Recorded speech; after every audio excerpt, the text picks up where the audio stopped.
We are live. Welcome. Welcome everyone to a goodbye in the bucket list. This is an opportunity for each one of us to hear from one of our industry leaders, one of our professional leaders. This is called Kicking the Bucket List, Downsizing and Organizing Things to Do Before You Die. I want to go ahead and introduce Gail Rubin right now. I'm going to go ahead and introduce Gail Rubin. This is an opportunity for you guys to, some of you who don't know her, you're going to get introduced to her. And some of you who do know her, you're already familiar with her, you're going to have the opportunity to really be blessed at this opportunity. So, Miss Gail Rubin, how are you today? Hey, I want to say what you always say, Keith. I've known Keith for years. First met him at the International Cemetery Cremation and Funeral Association. And every time I would see Keith at these conventions, he would say, "It's the best day of my life." That's right. It is the best day of my life. And because I'm talking to Keith and I'm talking to all of you. And you may think we've all been hunkering down in our homes for 4 weeks, perhaps longer. And you're looking around your home and you're saying, how can this be the best day of my life? Well, sheltering in place for this amount of time makes us mindful of this present day. And mindfulness is a whole part of what we're doing when it comes to downsizing the excess clutter that we've got in our homes and organizing for end-of-life issues. Hey, are you feeling like you need a haircut as bad as I feel I need a haircut? It's getting to us to be in our homes for these long periods of time. And you may look around and say, you know, the energy is bogging down in here. So we're going to talk about your stuff and your end-of-life stuff. So think about this. Do you think, looking around your house right now, do you have too much clutter around your house? Does your partner have too much clutter around the house? Hey, where do you see yourself in 100 years? Well, you know, you can eat right or not. You can exercise or not. You can go out there without a face mask and shake people's hands or not.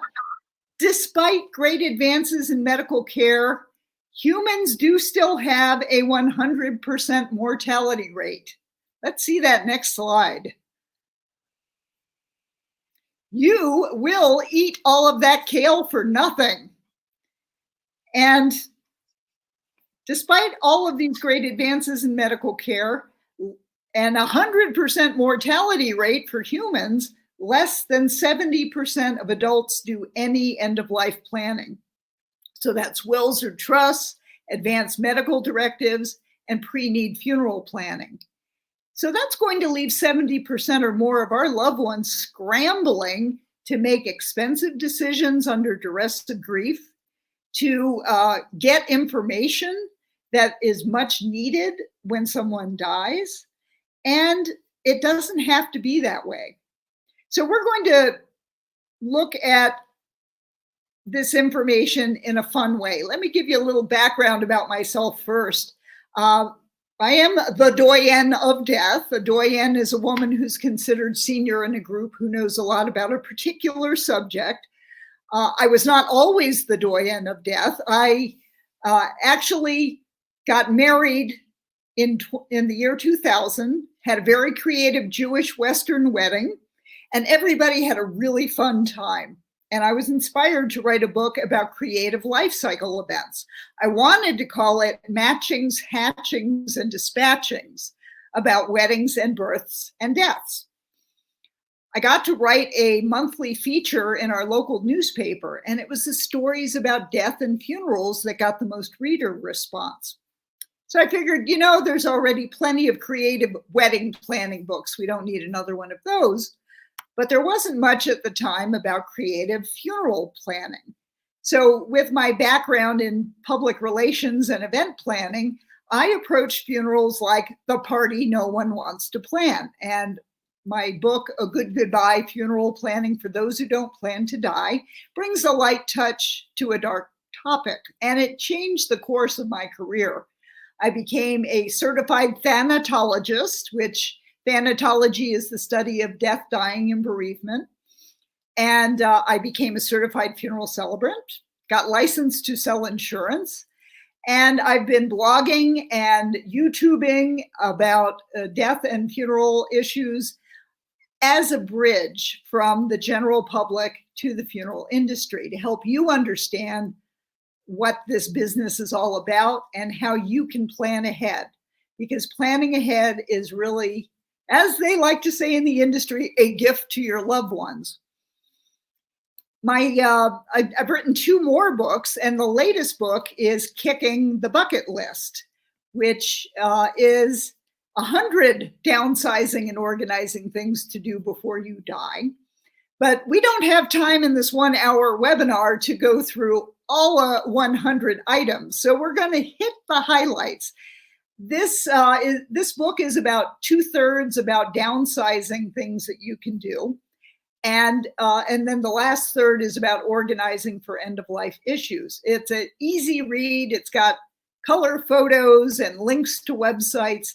And by the way, if you have questions as we're going through this webinar here today, you can type in questions in the comment box, and we will take them up over the course of our conversation here today.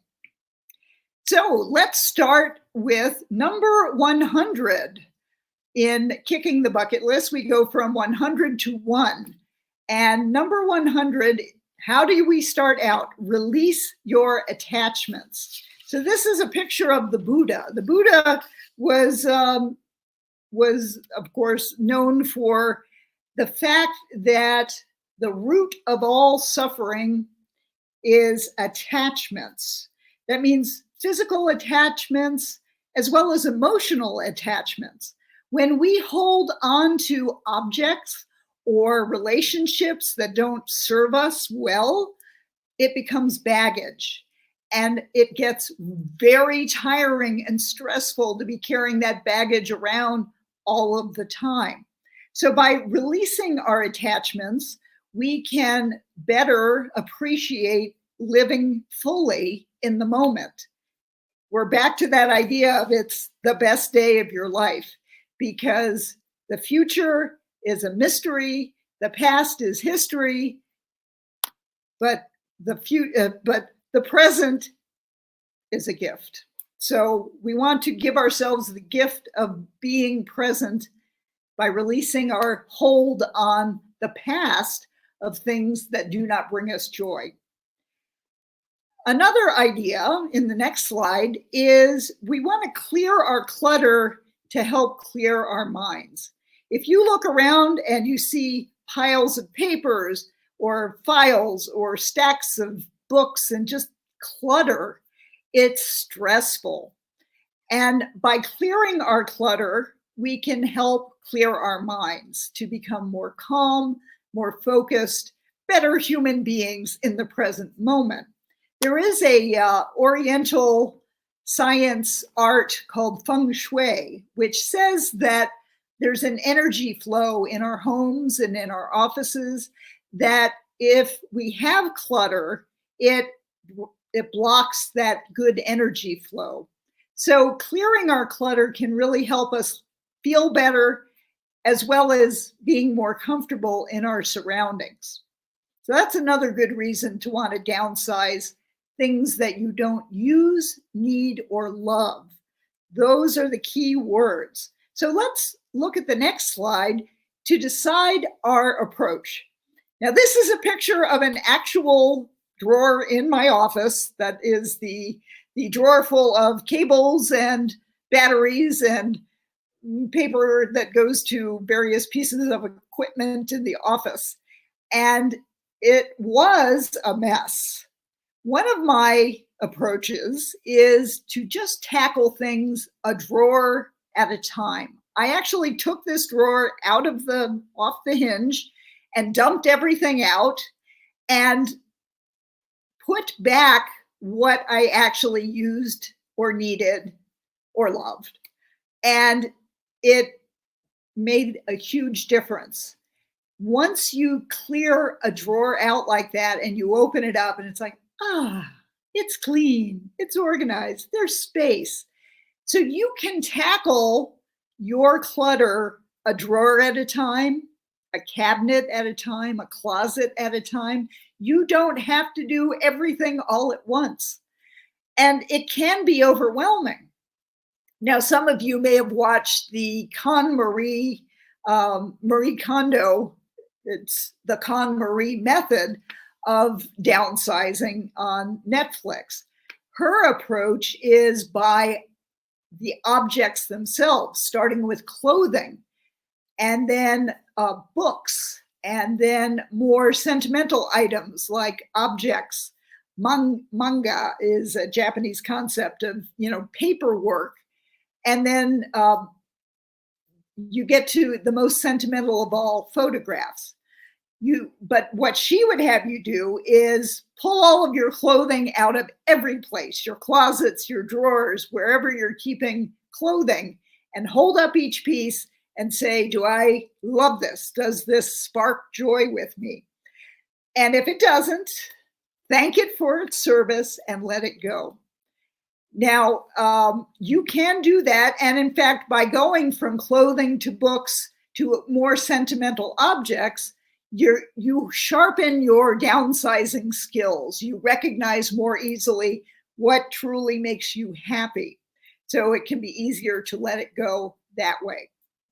And then there are other ways you could approach it if you wanted to do a room at a time and just go into one room and just do that whole room, the closets, the drawers, whatever's out on the surfaces.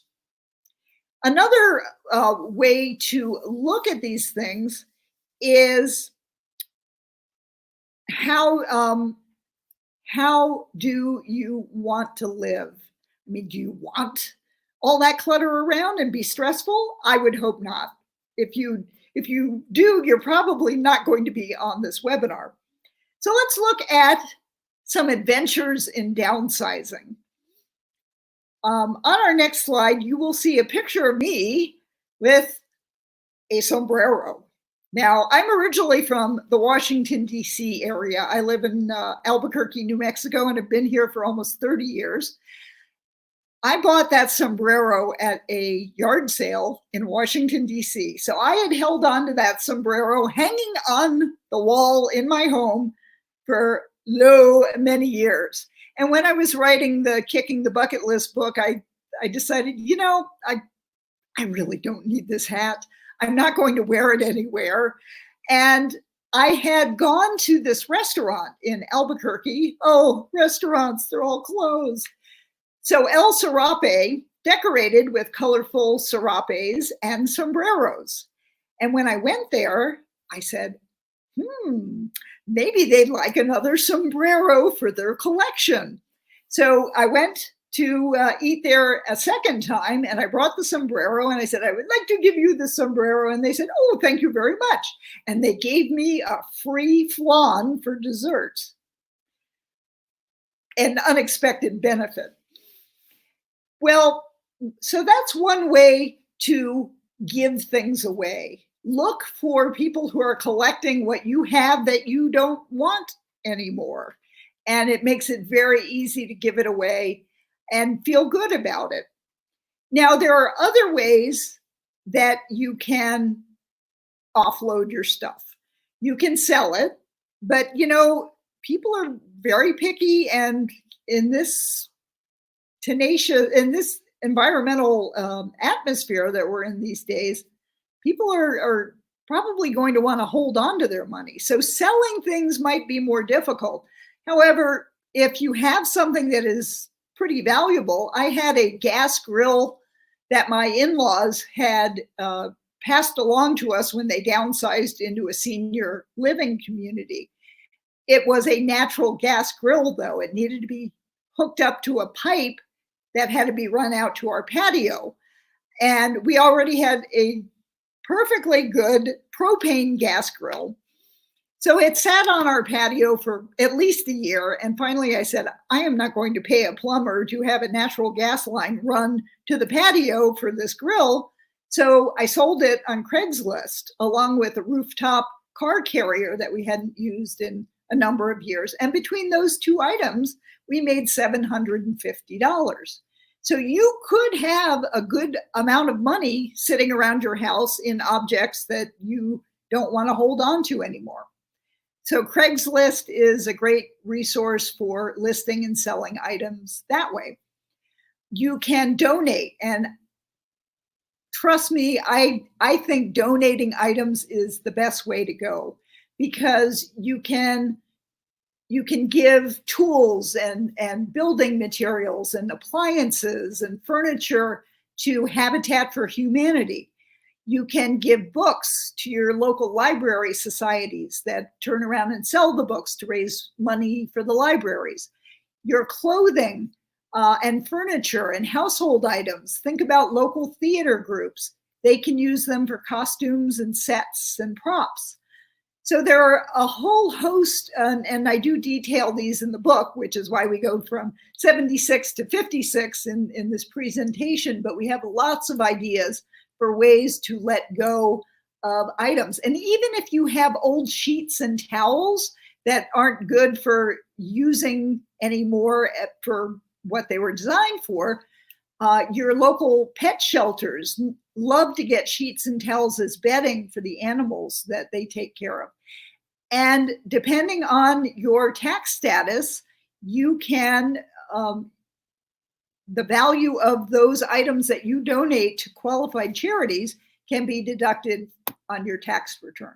So you do get money back in a way for that. Now you can hold a yard sale or a garage sale or take your stuff to a flea market, but even then, you may not totally feel like you're releasing your attachment.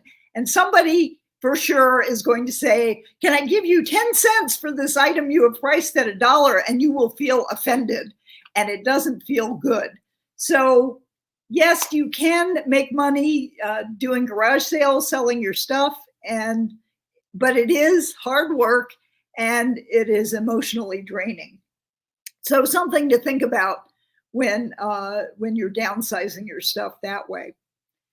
So let's move on to what you do with the stuff that you have decided you are going to keep.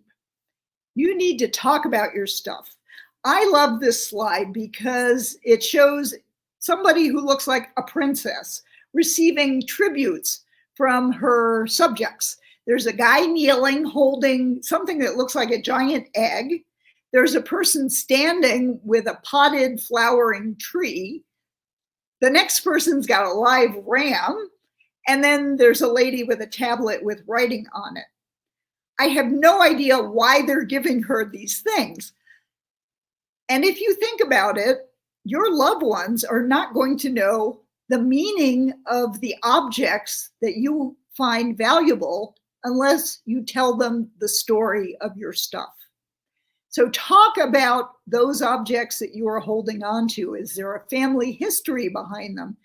Is it especially valuable? Did you pay a lot of money for it? Is it tied to a celebrity or a famous artist? So talk about those things that you have decided are of value to you, that bring you joy, and that you want to hold on to and possibly pass along to your loved ones. Now we're going to transition into more of the preparing for end of life issues.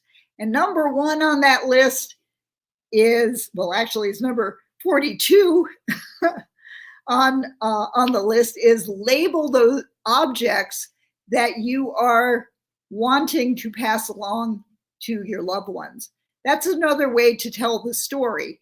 If you're not going to talk about it with people, you can write it out and tape it to that object and actually put the name of the person that you want to receive that. Now, there is a legally binding way to say that you want an object to go to a specific person, and that is part of your will.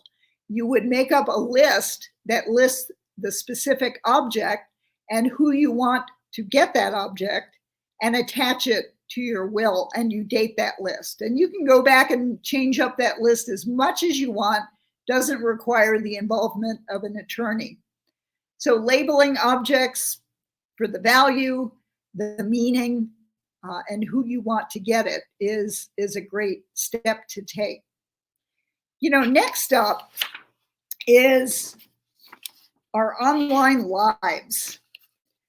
Oh my God, have you ever thought about how many online passwords you have to manage?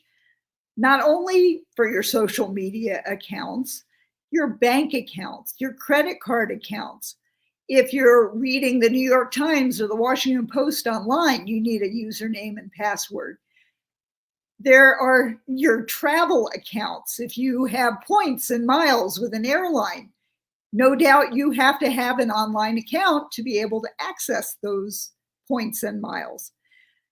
So listing your online passwords is so helpful for other people who are going to have to shut down your online life after you die.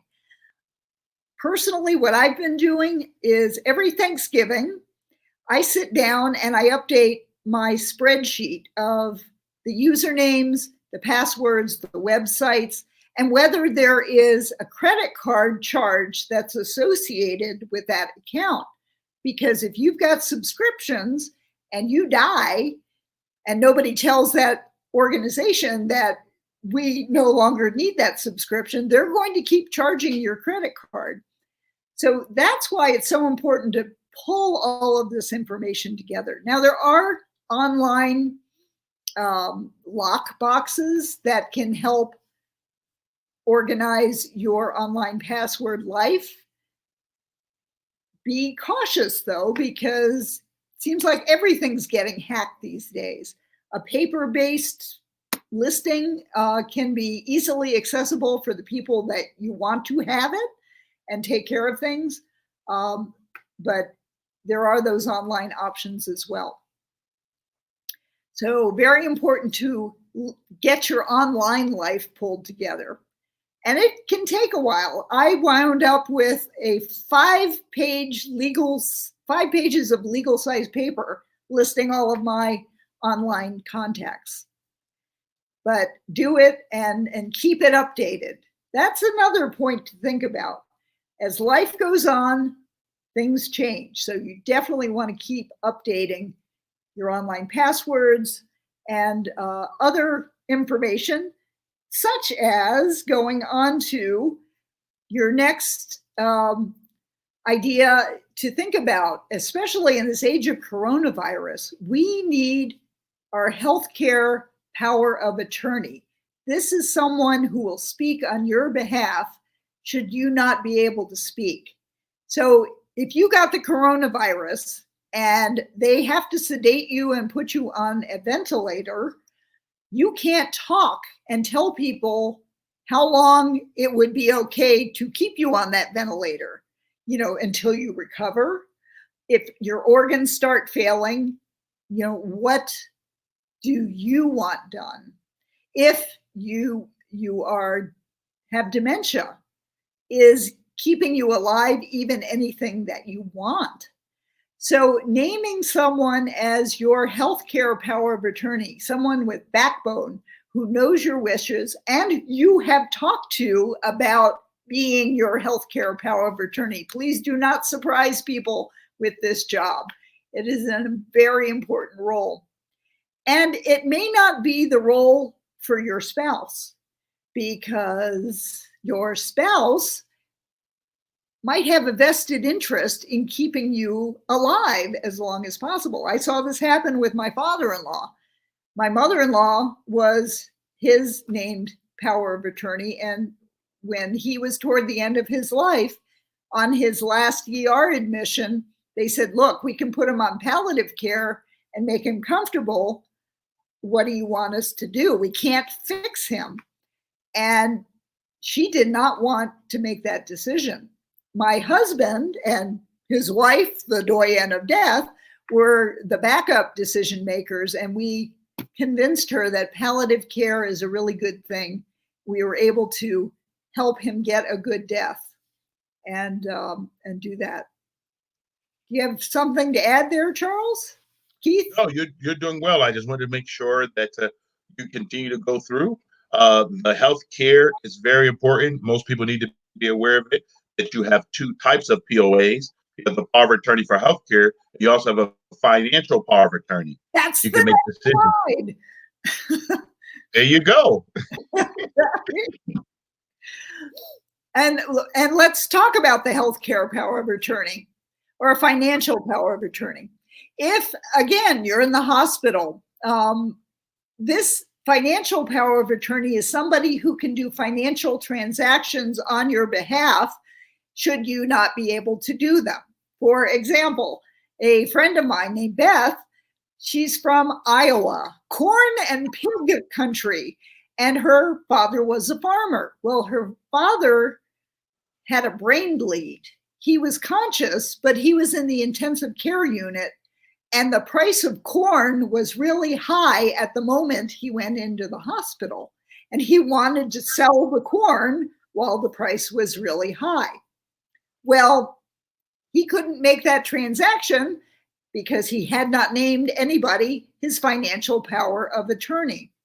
Conversely, an elder gentleman who I know had pneumonia, put him in the hospital and then in a nursing home to recover after a long time in the hospital, and his bills were piling up. But he had made an arrangement with a woman who could sign checks on his behalf. So that is how a financial power of attorney works.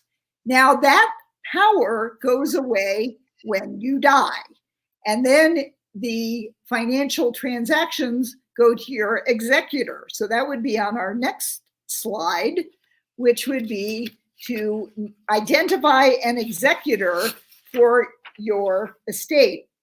Now, I love this picture of the little kid sitting in the big chair because very often people will choose their children to be their executor, even though they may not be the best people for the job. You want somebody who is honest and organized, and they are going to be your fiduciary. They are going to be the person who will take care of your bills after you die, take care of selling cars or property on your behalf for your estate, and file your last tax return. So an executor is a very important role. And if you don't have anybody in your family or friends who would be a good executor, there is an option.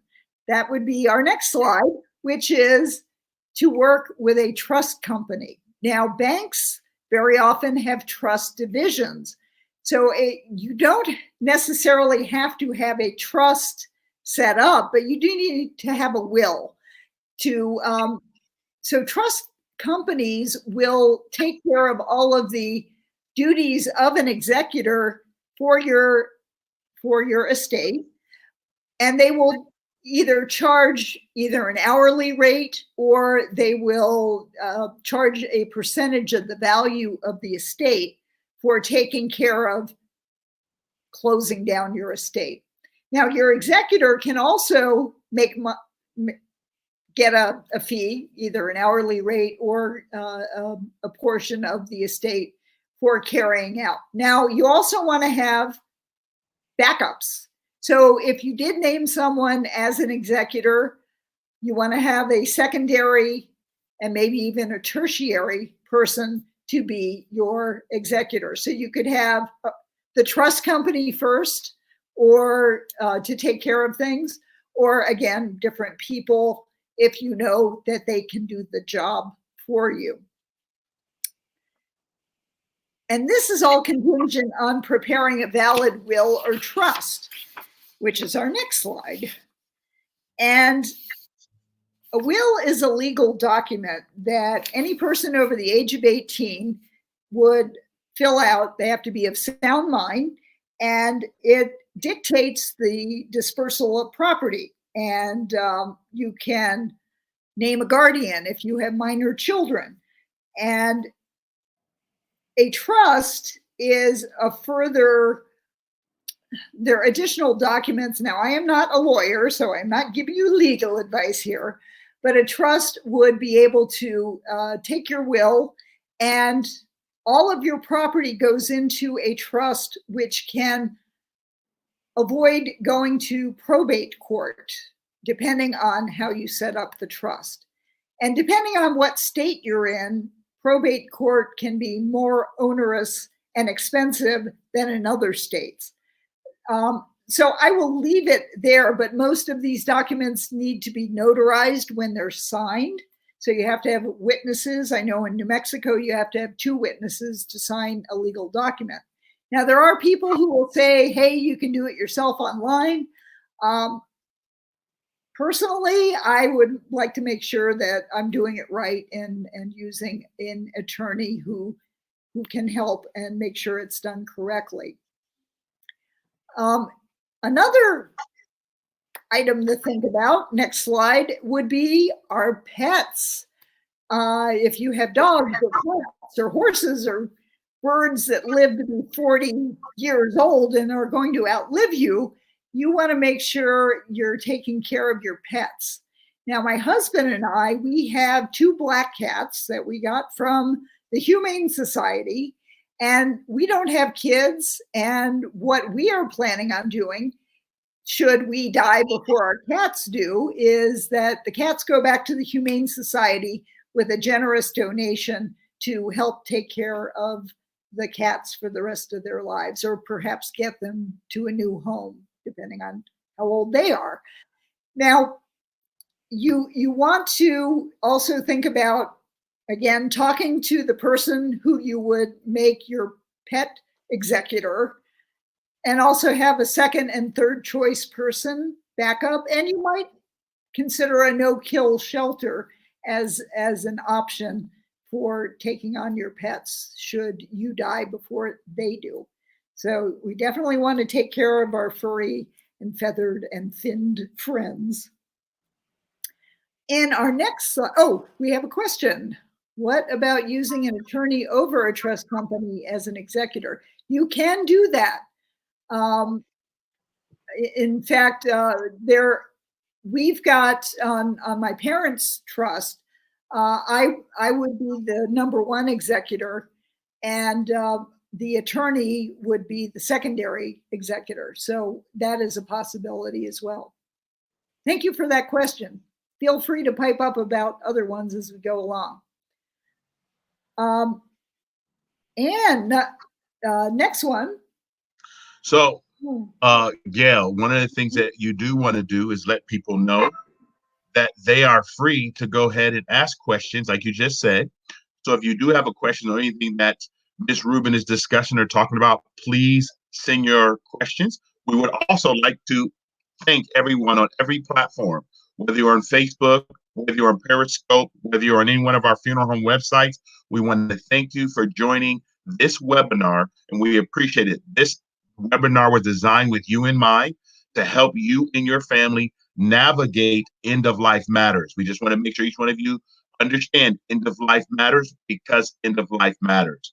So talking about a trust, like she says, just make sure each one of us at least sit down, have a discussion, but make sure we all get this information so that we're not caught off guard. So, Ms. Rubin, I just want to interject that there so you would have a little bit more content and people know that they're free to ask questions. Thank you. So you may recognize this guy, Prince. Actually, it's a Madame Tussauds Wax Museum version of Prince. So Prince, well-known pop star, makes a lot of money, even though he died at the age of 57, by the way, with no will. And there were years that his 6 siblings were in court arguing over not only the royalties from his music, but also from rental properties that he owned in the Minneapolis-St. Paul area. So royalty income is money that could be generated and still come in. If you're an author, with published books and you get royalties every month. If you're an artist, a musician that makes money off of your art or your music. If you own property or oil and gas leases, anything that is going to continue to generate income for your estate, you'll need to figure out how that will be handled after you're gone. So another thing to take up when you're doing your estate planning. Next slide. Most people recognize this guy, Albert Einstein. Now, if you're as famous as Albert Einstein, you do not have to write your own obituary. Journalists will write a news obituary story about you.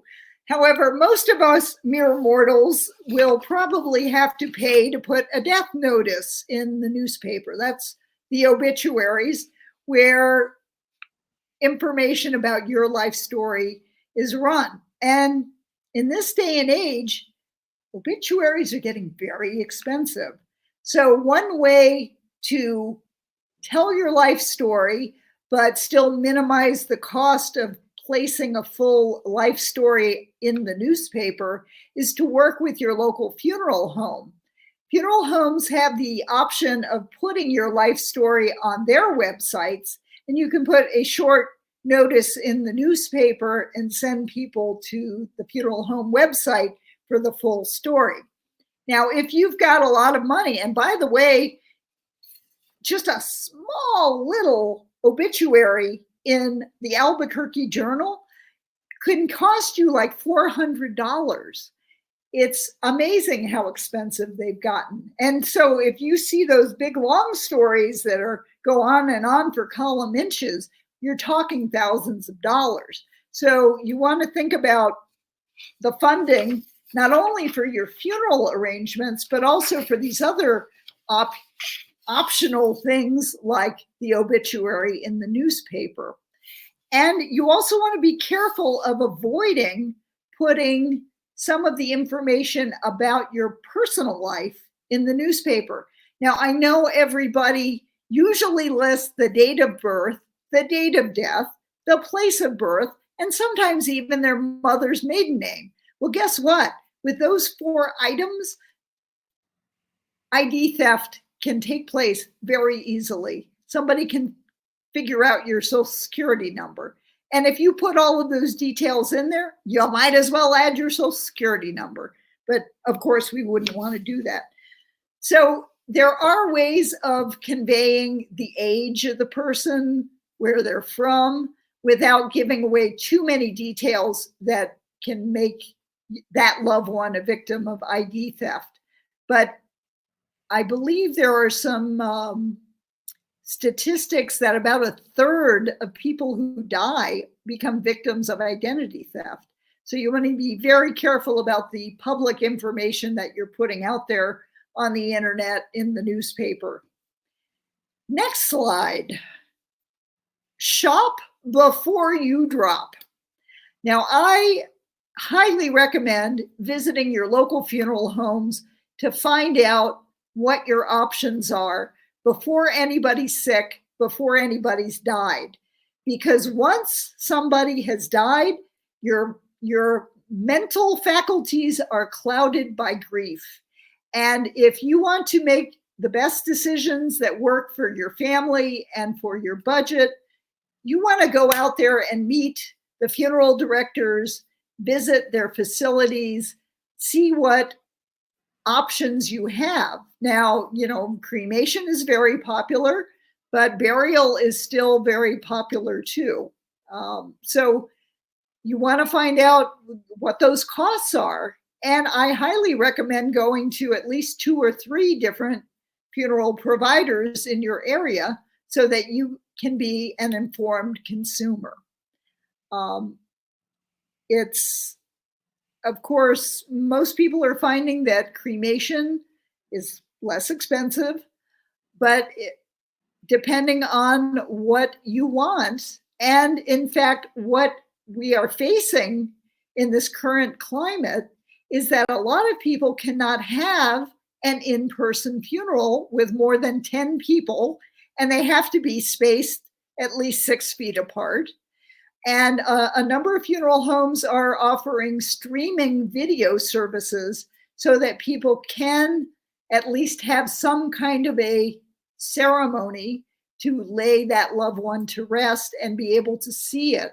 But a lot of people are also putting off doing any kind of gathering until these restrictions are lifted.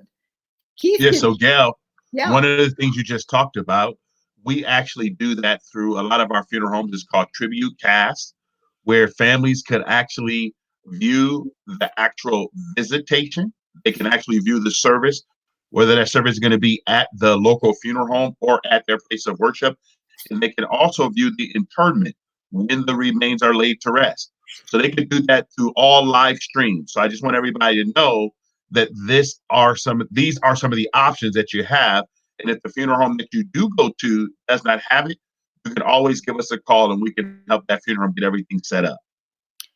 And actually, I'm excited to let people know there will be a camera app available in the summer for people to actually visit the graves of their loved ones by video and their smartphone. And I'll reveal more about that as we get closer to actually having that come online. So our next slide is about hospice care. Now, you may not know this. Hospice is a wonderful benefit for anybody on Medicare. It provides services for people who are given a 6-month terminal diagnosis, but it provides a team approach for a doctor, nurses, social workers, spiritual advisors to support not just the patient, but their family. And unfortunately, a lot of people think, oh, if I go on hospice, I'm going to die. Well, remember, we all have a 100% mortality rate. We are going to die whether we admit it or not. Now, the thing about hospice, though, is that so many people avoid hospice that the statistics are that people spend anywhere from 3 to 10 days on hospice when they could be using the service for 6 months or longer. They won't kick you off hospice if you live beyond 6 months. But it actually, there are studies that show that people who do go on hospice live longer and better than people who can pursue aggressive medical treatments. So that's something to think about and to check into as you go along. And up next, let's talk about funeral financing options. And we're going to get Keith involved in this discussion as well. So whether you're choosing cremation or you're choosing burial, funerals can be expensive. You could be looking at anywhere from $5,000, $10,000, $20,000. Now, if you've got that money in the bank, great. You can set up what's called a Totten trust account or a payable on death account, where you name somebody to take care of your arrangements. And when you die, they go to the bank and the money is released without having to go through probate. And you better hope that you trust that person to not take your money and go to Mexico. You can put it on a credit card. If you've got the credit limit, think of the points, the miles. Now, a number of people have insurance, and there are different types of insurance. If you're thinking about like the big life insurance policies that somebody would get to protect the family's finances, maybe $500,000 or more, those policies can take months to pay off. However, the family, knowing that there is that insurance policy, they go to the funeral home, they say, yes, there's insurance in place. What the funeral home would do is what's called an assignment. A third-party company gives the money to the funeral home. And when the big insurance policy pays off, they get paid back along with a percentage. There are two other kinds of insurance that we'd like to talk to you about. There is pre-need funeral planning insurance, and there's burial insurance. Keith, do you want to talk about the pre-need insurance? Yes. The difference when you talk about advanced funeral planning and or advanced cemetery planning, this is actually tied to your local funeral home. The difference is this is outside of your traditional life insurance. I want everyone to understand when you have traditional life insurance, that's only a funding vehicle. So when you have traditional life insurance, when death occurs, your beneficiary is going to get money from your particular insurance company. That beneficiary then will go to a local funeral home or local cemetery or local cremation place at that time, and they would pay for your services at that time. When you're doing an advanced funeral plan or you're purchasing your cemetery property in advance, you now, as a consumer, you're going into the local funeral home or the local cemetery, you're picking out all of your service items, all of your what we call merchandise items, your casket, your flowers, the music, everything you want to celebrate your life, you're choosing all those things today. What the funeral home does is they would automatically lock that in at today's price. So you don't have to be concerned about what future cost is going to be. And your family don't have to come in. There's no out-of-pocket expense at the time you pass because you've chosen to plan all these things and fund it in advance. That right there is what we call advanced funeral planning. You can do the same thing on the cemetery side. We can go to your local cemetery. You can pick out your cemetery space if you want to go above the ground into a mausoleum, or if you are going to be cremated. There are also cremation options inside a cemetery. The cremated remains can be laid to rest in the ground. Some of our cemeteries have what they call a scattering garden, where your nameplate goes on what they call a cenotaph. They also have what they call niches. They have glass front niches and also have granite front niches. They also have benches inside cemeteries. They're called cremation benches. You may not realize that. There's also other options because I'm here in California. We do what we call scattering at sea ceremonies, where you can scatter on a yacht outside, whether Long Beach or Newport Beach, California. You can actually do a cremation, but all these things can be planned in advance. And this is one of the things that you should put on your bucket list. But let's make sure. I want to put it at the top of your bucket list because when you do everything else, at the end of your life, everything else would be done. And this would be one of the things you get to celebrate. So just to let you know, advanced funeral planning, advanced cemetery plans, advanced cremation, that is done through your local provider, your local funeral home or your local cemetery or your local cremation society. So I just want you to know it's outside of traditional insurance is something that you can go through and do in advance. However, it is an insurance policy, and should you move to another city, you can take the money that's in that policy and present it to another funeral home or cemetery to fund in a new city. It's transferable, correct. Transferable, exactly. Although you may not get the locked-in benefit. Exactly. Yeah. You got it. And then the burial insurance that I was mentioning is not tied to a funeral home. And I can help in New Mexico with a small policy that's anywhere from $5,000 to $50,000 that would cover your final expenses.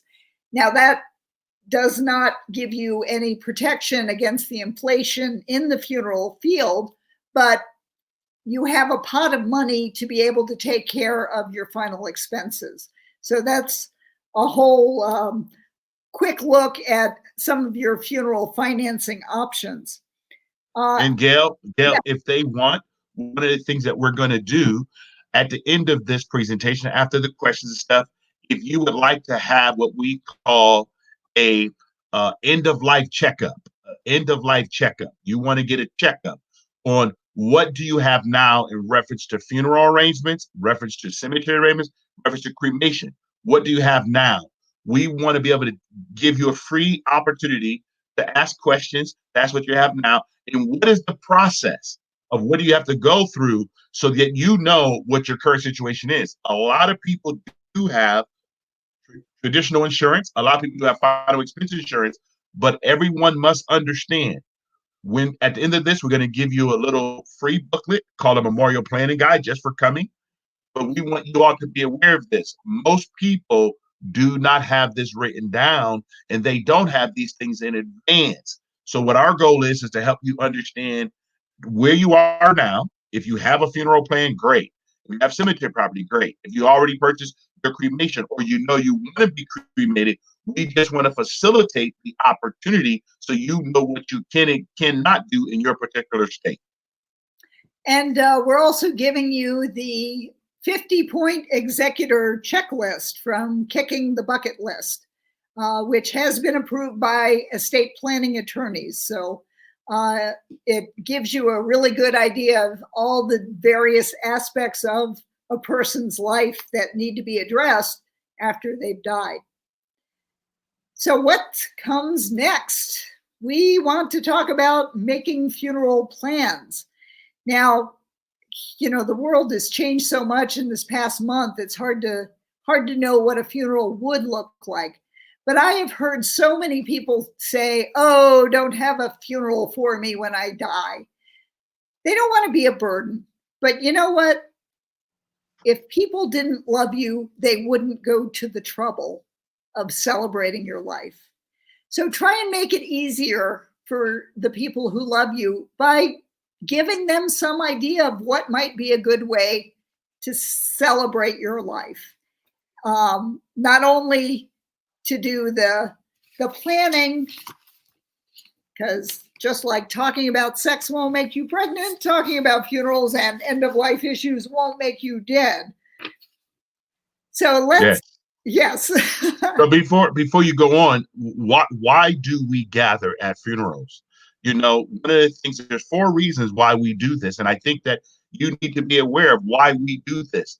The first thing when you go to a funeral or any type of celebration of life is to get closure. It gives you closure for your loved one. So everybody can get together and give closure saying that this person lived and they passed away. It just gives you that closure. It gives you the opportunity to share your experiences that you had with your loved one. That's very, very important. It also gives you support for the loved ones. Some loved ones need the support. If it's a spouse that lost her husband, or a family that lost a child, or someone lost their grandparents, this is a great place for us to get support where we can come and share those emotions so that we get support from our friends, our loved ones, our co-workers, whoever will come. So that's very, very important. And then it's a safe environment for you to grieve. I call this the first step back to normalcy. Whether you're going to a visitation, whether you're going to the actual service, whether that service is at the funeral home or at your place of worship or at the end of the repast. Sometimes in the repast, when you're with family and friends and people are talking, that just gives you the opportunity to really have a good, safe environment and everyone could just express themselves. There's one thing I always say: death never takes away memories. It doesn't take away any memories. So when people always say, well, what do I say at a funeral? Or what do I say to the family? I say this: always ask the person, how did you meet their loved one? What was the experience? How was it? What impact did they have on your life? Because for me, knowing that you've taken the time out to come to the visitation or come to the ceremony, that person made some impact in your life. Whether they were your mentor, a friend, a family member, an uncle, a grandpa, a mother, a father, whoever they are, we want to give that environment so it's so good. And then what the most important stuff, it gives us the opportunity to say farewell. This is so important. We need to be able to take that first step back to normalcy, but we also got to take that step back and say, you know what? Farewell, my good friend or your spouse or your child. This is a good way for us to do that. So I just want to know that you are aware that there's 4 reasons why we actually do have our gathering. It's not just, hey, the funeral home or the cemetery just wants to have it. No, this is for you and your family, so you know that there is a way to celebrate life and not mourn death. Well said, Keith. Thank you. Let me just quickly touch on a couple of new trends in death care. green funerals and home funerals are of growing interest to the baby boomers out there that are starting to crash on mortality shore. So, green burial is avoiding embalming, having the body dressed in cotton or linen clothing, something biodegradable, put in a wooden casket or a wicker basket casket, or there are even caskets made of wool or cardboard that can be buried. So to minimize our carbon footprint, being buried that way. And home funerals, the opportunity for a family to wash and dress the body at home and casket the body. And at this point, you may be thinking, why would I want to do that? Well, it's a very intimate way to say goodbye to someone you love, someone you've cared for in this lifetime. You can care for them as you send them off into death. And there is the National Home Funeral Alliance offers great resources if you wanted to do your own washing and dressing of the body before final disposition. It can be a very special time.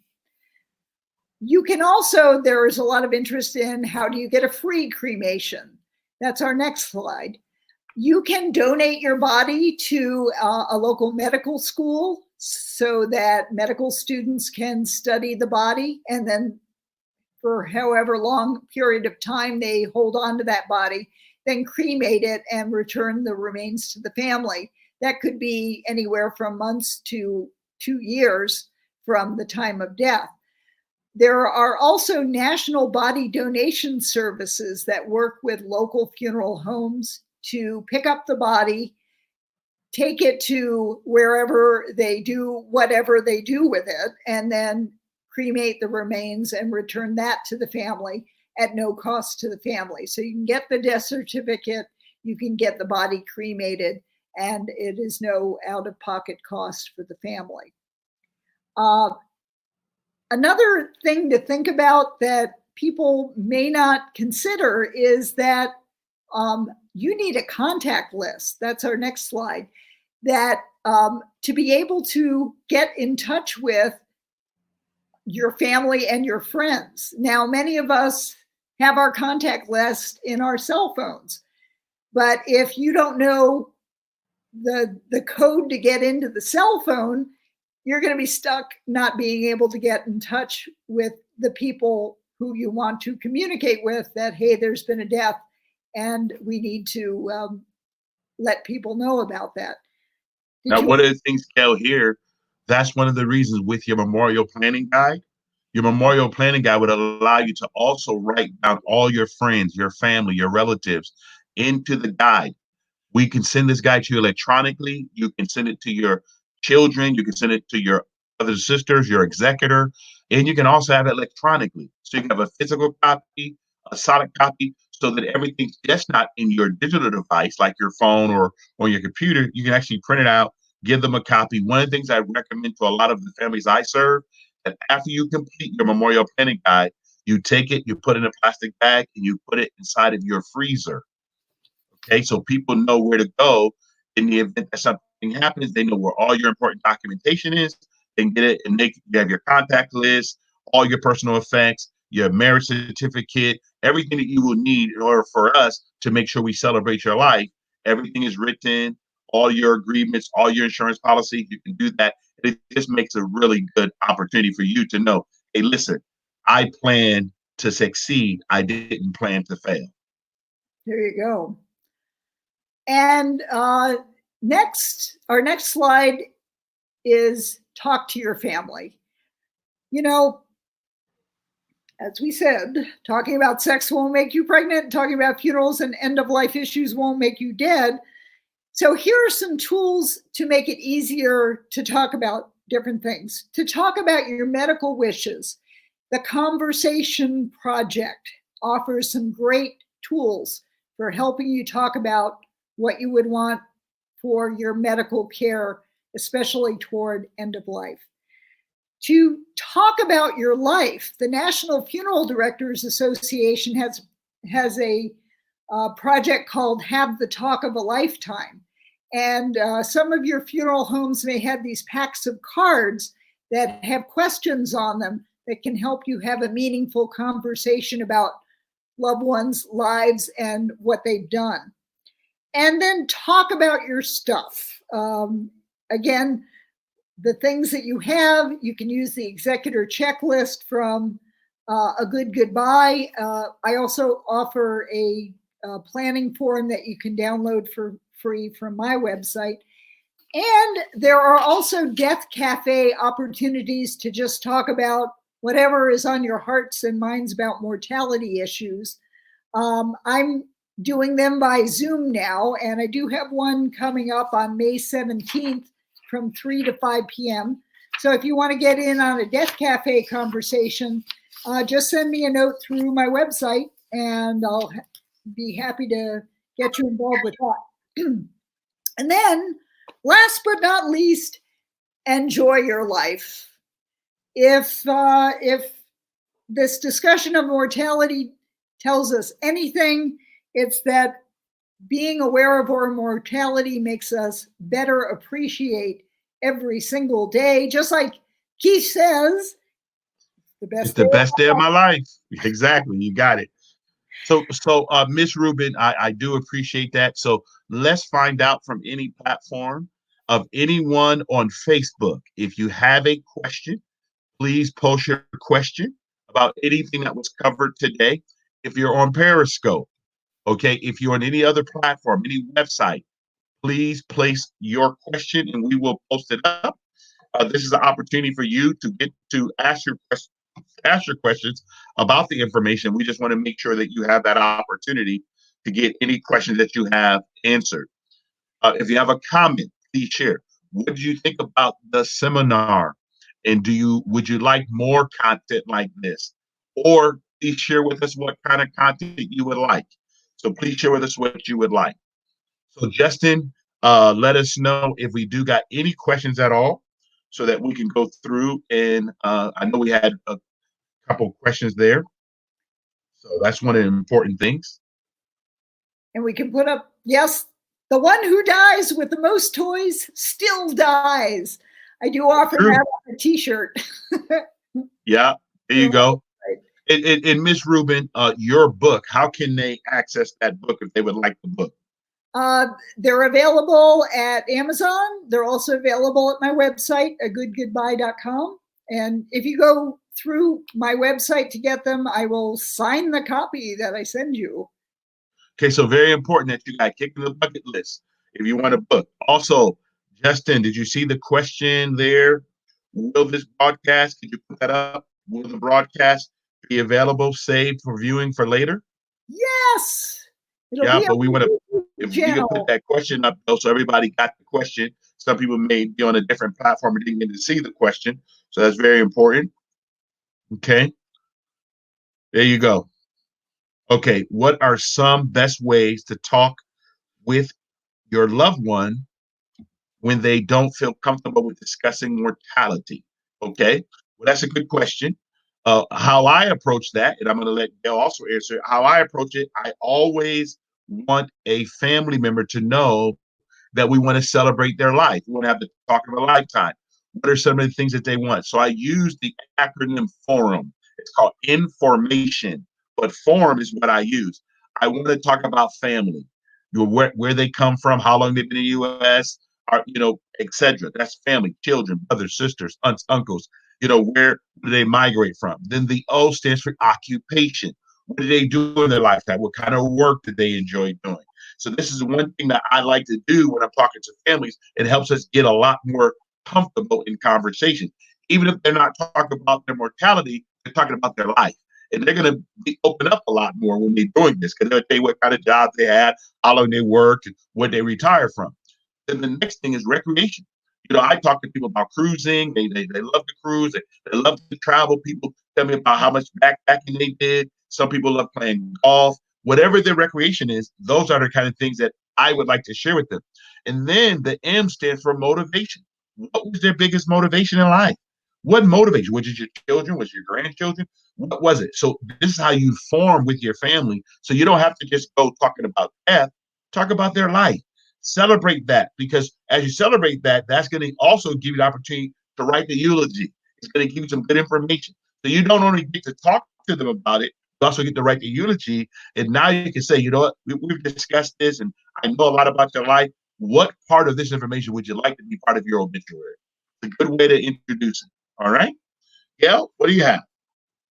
I am a big believer in using humor and funny film clips to loosen up our hesitancy to discuss mortality issues. And one, excuse me, one really great way is to look at the Mary Tyler Moore Show episode Chuckles Bites the Dust. So in a 30-minute time period, you can get it on a streaming platform to view it. I believe you can also find it on DVDs if you look hard enough.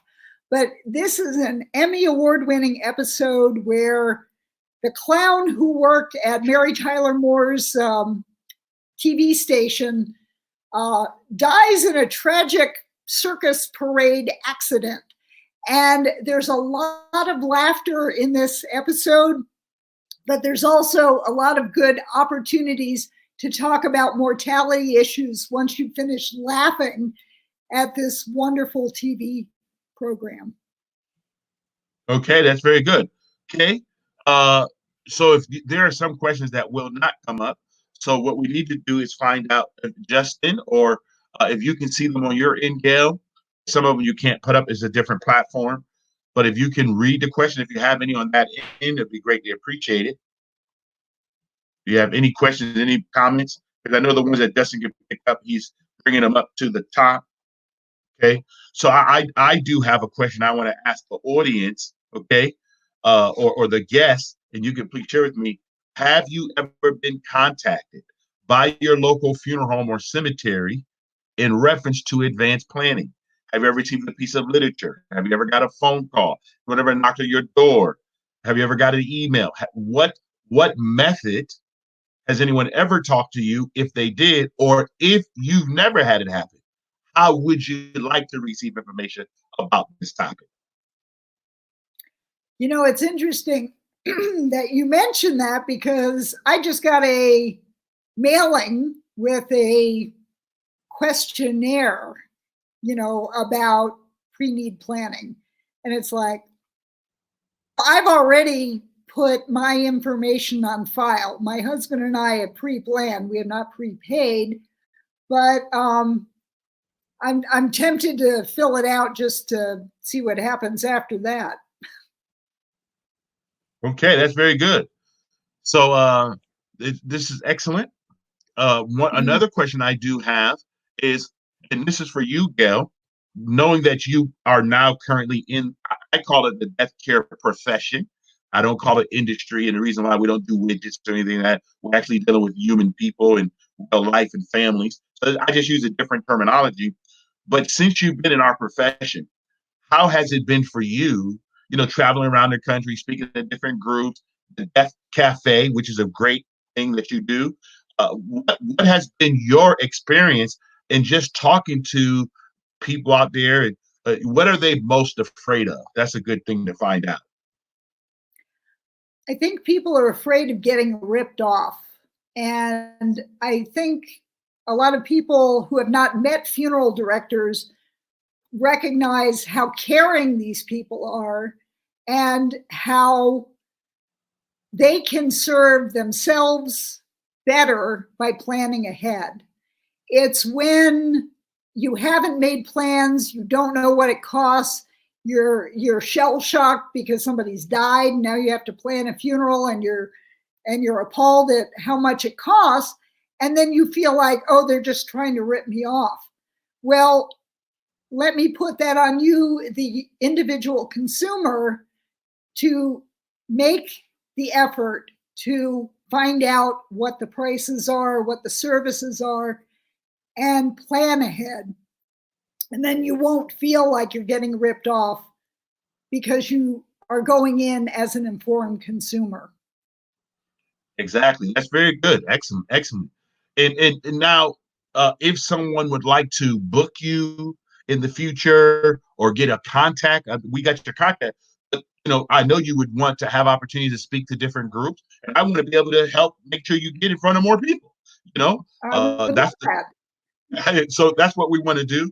So if anyone would like to have Miss Rubin come to speak to your group, and I want everybody to know that this too shall pass. We're not going to always be locked down. We're going to all eventually get out and then meet and greet and see each other again. But the most important thing is let's plan for these things. You can do it ahead of time so that by the time, September, October, November falls around, we're all back and we can all talk and communicate. But I do want everybody to realize this: end of life matters. It really does. And we want to make sure that you can do this. So Gail said something. We don't want you to even believe that you're going to get taken advantage of or ripped off. So by doing this in advance, you now know exactly what your budget is and everything else. And I want to say this to everyone. Most people may think that funeral and cemetery cremation arrangements is very expensive. I submit to you that it really isn't. And the reason why it isn't is actually the least expensive life necessity. The reason why? You only do it once. So I want everybody to understand that. You will have more cars in your lifetime. And there is a 100% chance that we're all going to die. Yeah. Well, and Gail, one of the things I always say, this is an event that is going to happen. No matter how much you predict it or postpone it or put it off, like you said, eating kale, even if you eat it all, you exercise every day. Eventually, we all do pass away. But my question is, how do we celebrate your life, not mourn your death? How do we do that?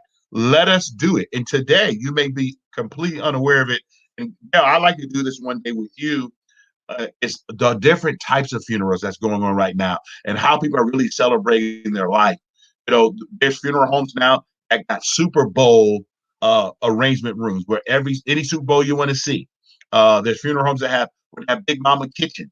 There's a working stove where now people can go in and actually see a service with Big Mama. I mean, these are kind of things that are out there that a lot of people don't realize. Some of the funeral homes have the favorite color of the person. So everything in the whole funeral, the flowers, when they do the repast, all the tables, everything is the color of that particular person. Collages and posters. These are all different kinds of things that you can do.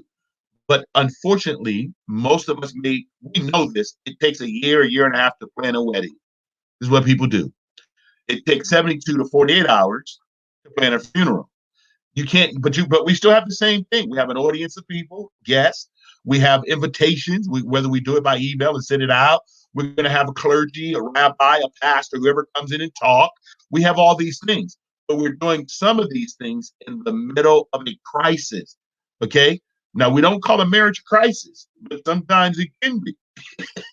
So, but what I try to do is to make sure that at the end of our life, that we've actually went through and did our due diligence so that when we do kick the bucket, we got all of our bucket list taken care of, and we've done this with grace and dignity and respect.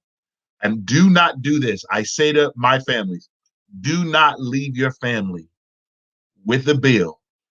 Leave them with a will. Good point.